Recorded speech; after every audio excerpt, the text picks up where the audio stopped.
Salut tout le monde, j'espère que vous allez bien. On se retrouve aujourd'hui avec ces belles images de mon tilleul qui a enfin décidé tardivement, mais enfin ça y est, de perdre ses feuilles. Donc vous voyez qu'il lui en reste quelques-unes, mais que la plupart sont bel et bien tombées au sol.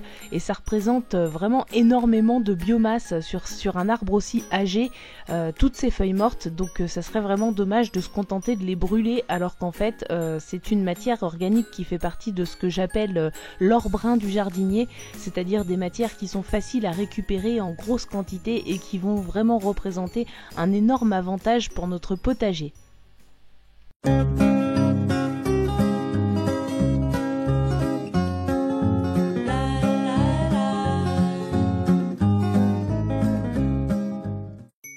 Alors en ce moment, des feuilles mortes, je vous apprends rien, il y en a vraiment partout, c'est quelque chose qui est très facile à trouver et à se procurer, même si vous n'avez pas la chance comme moi d'avoir un vieil arbre qui vous produit chaque année à l'automne une abondance de feuilles mortes.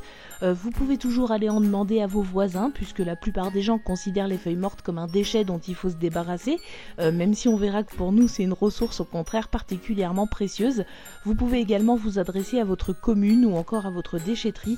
Bref, les feuilles mortes c'est vraiment une ressource gratuite, abondante, facile à se procurer à cette période de l'année et qui va être vraiment hyper utile pour notre potager.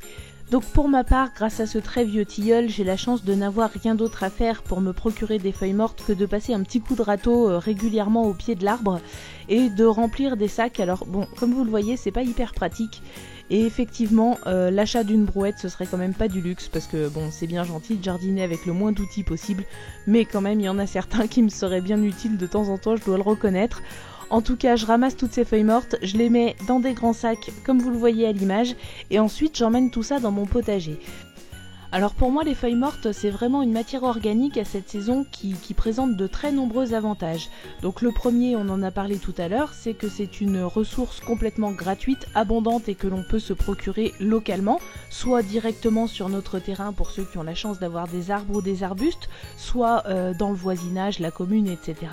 Donc là, c'est vraiment une ressource gratuite, locale et abondante.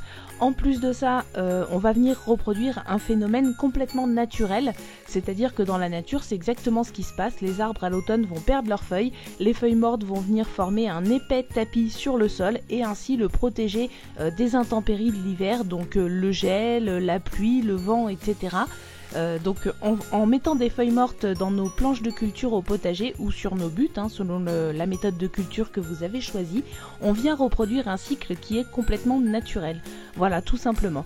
Donc ces feuilles mortes en se décomposant vont venir former de l'humus qui nourrira la terre, qui va agir comme un fertilisant, mais en attendant elles vont protéger le sol et en dessous de ces feuilles mortes, en dessous de cet épais tapis de feuilles mortes qui va tout simplement isoler le sol, vous allez avoir la vie qui va continuer son travail. C'est-à-dire que si votre sol était nu, la première gelée, vos petits vers de terre, vos petits organismes du sol, vous pouvez être sûr que c'est fini, c'est terminé, il n'y a plus personne. Alors que là, l'épais tapis de feuilles mortes va venir protéger votre sol qui du coup ne va pas geler, ou en tout cas beaucoup moins. Après ça dépend de votre région et de votre climat, mais en tout cas votre sol va se retrouver beaucoup moins exposé à ces intempéries, très protégé, et la vie en dessous va continuer son travail. Vos vers de terre vont continuer leur travail de labourage et de décomposition de la matière organique. Tous les micro-organismes du sol comme ça vont continuer leur travail en dessous de ces feuilles mortes. Elles ont un double effet, à la fois de protection et à la fois de fertilisation, exactement comme elles le font dans la nature. On reproduit un cycle complètement naturel. Alors quand on parle de couverture du sol, on parle toujours de protéger le sol, mais contre quoi exactement est-ce qu'on protège notre sol ? Tout d'abord, on vient d'en parler, contre le froid et les gelées, puisque toute la vie du sol, si elle se retrouve exposée au gel et au froid, elle va mourir tout simplement. Donc ça sert à ne pas perdre la vie du sol qu'on a créée pendant toute la saison au prix de gros efforts, mais également on va venir protéger le sol contre l'érosion, contre le lessivage, contre le tassement. Tout ça, ce sont des choses qui arrivent à cause des intempéries, le vent, la pluie, la neige. Et en fait, le paillage va permettre de protéger le sol contre toutes ces intempéries. Voilà, donc c'est pas seulement la vie du sol qu'on protège, mais c'est également le sol lui-même, les nutriments qu'il contient, sa structure pour éviter qu'il ne se retrouve tassé, etc., etc. Un autre avantage que l'on peut trouver à installer comme ça un épais tapis de feuilles mortes au potager, c'est que ça va venir former une épaisse couche qui va complètement occulter la lumière au niveau du sol. Donc ça déjà, ça plaît beaucoup aux vers de terre qui n'aiment pas tellement les lumières. Mais l'autre avantage, c'est que ça va limiter le développement des adventices. Ça peut aussi être utilisé par exemple si vous voulez créer une nouvelle planche de culture à un endroit qui est enherbé. Si vous installez un épais tapis de feuilles mortes comme ça par-dessus l'herbe ou la végétation en place, ça va venir étouffer cette végétation en dessous du tapis de feuilles mortes et du coup au printemps vous pourrez tranquillement venir semer ou planter à cet endroit-là. La végétation qui était en place se sera trouvée étouffée en dessous du tapis de feuilles mortes. Donc ça aussi ça peut être quelque chose de très intéressant. Voilà, donc pendant que je vous montre une petite vue d'ensemble du potager presque entièrement recouverte de feuilles mortes, je voulais vous parler également d'une chaîne que j'ai découverte il n'y a pas longtemps.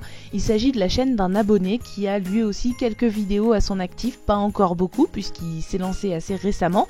La chaîne s'appelle Permaltitude. Il s'agit d'un jeune homme qui est suisse et qui cultive un potager en permaculture à 1000 mètres d'altitude. Donc personnellement je trouve que ça peut être intéressant de voir un petit peu les contraintes qu'on peut avoir quand on est comme ça en montagne, c'est un petit peu différent de ceux qui cultivent en plaine. Et puis en plus de ça, j'ai eu l'occasion de discuter un petit peu avec lui et c'est quelqu'un qui est très sympa, super motivé et tout. Et puis moi j'adore voir des jeunes s'intéresser à la permaculture, au potager, etc.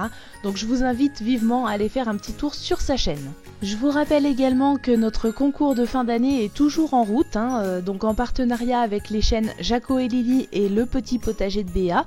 J'ai donné hier soir la réponse à la première question, donc à la première partie du concours. Mais ce matin, Jaco et Lily sur leur chaîne ont publié la deuxième partie de ce concours, donc si ce n'est pas déjà fait, je vous invite vivement à aller voir leurs vidéos et à participer à cette deuxième partie, en tout cas si vous faites partie de ceux qui se sont qualifiés en première semaine. Voilà, donc vous verrez qu'ils proposent un lot qui est vraiment juste génial. Celui qui remportera ce concours va vraiment être très très gâté. Voilà, donc j'espère que ce petit concours vous plaît et surtout n'oubliez pas de participer si vous faites partie de ceux qui ont été sélectionnés pour la deuxième semaine. Si vous avez aimé cette vidéo, n'hésitez pas à vous abonner, à la partager ou encore à liker, ça coûte rien et ça fait toujours plaisir. Vous pouvez également découvrir notre projet apicole et notre association sur notre page Tipeee. Et en attendant la prochaine vidéo, je vous dis à très bientôt. Bye bye!